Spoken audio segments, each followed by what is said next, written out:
سلام رفقا، امیدوارم حالتون خوب باشه. با یه ویدیو جدید خدمت شما هستم از یکی از اشتباهات بدی که انجام دادم تا باعث شد کانال قبلی من به مانیتایزی نرسه و هنوزم داره دست و پا میزنه، ولی خب بالاخره یه روزی ممکنه که این اتفاق براش بیفته. و اون اشتباهی که میخواستم بگم این بود که من خیلی از این شاخه به اون شاخه پریدم. از این شاخه به اون شاخه پریدن من دلیل خاصی داشت و اونم این بود که دنبال یه یه موقعیتی بودم که منو به همه نشون بده و باعث شد که هر کاری کنم و هر ویدیویی رو توی کانال بذارم، از ویدیوهای گیم گرفته تا چرنوبیل که یه ویدیو خیلی قشنگه. توی ویدیوهای دیگه‌ای که گذاشتم مصر باستان و ویدیوهای بلندی.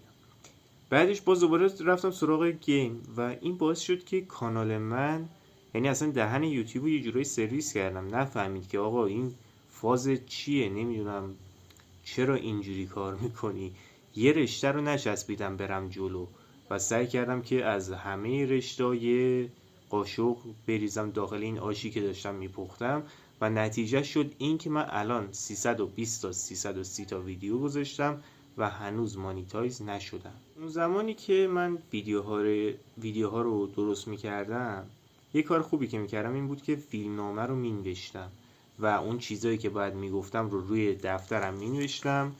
مثلا اینجا که میبینید نوشتم مثلا سلام دوستان، امیدوارم حالتون خوب باشه اینا، و طبق این جلو میرفتم و این فیلمنامه من آماده بود، متنی که میخواستم بگم آماده بود.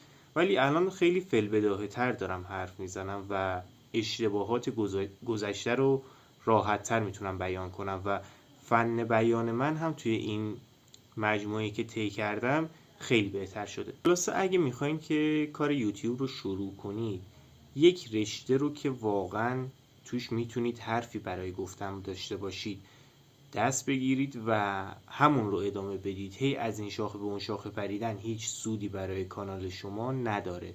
ویدیوهای کوتاه نذارید، چون بخشی که تماشا میشه مربوط به مانیتایزتون نمیشه، فقط ساب میاره براتون. و اینکه یه رشته رو ادامه بدید. حالا میتونید تحقیق کنید و شروع کردن یوتیوب خیلی مهمه. خیلی اصلا خودشون رو با کانال های بزرگ مقایسه میکنن و میگن که الان این کانال مثلا 60,000 کا نمیدونم 50 کا سابسکرایب داره و من کی میخوام به اینجا برسم، در صورتی که همین باعث میشه، همین حرفی که میزنم باعث میشه که هیچ وقت شروع نکنن.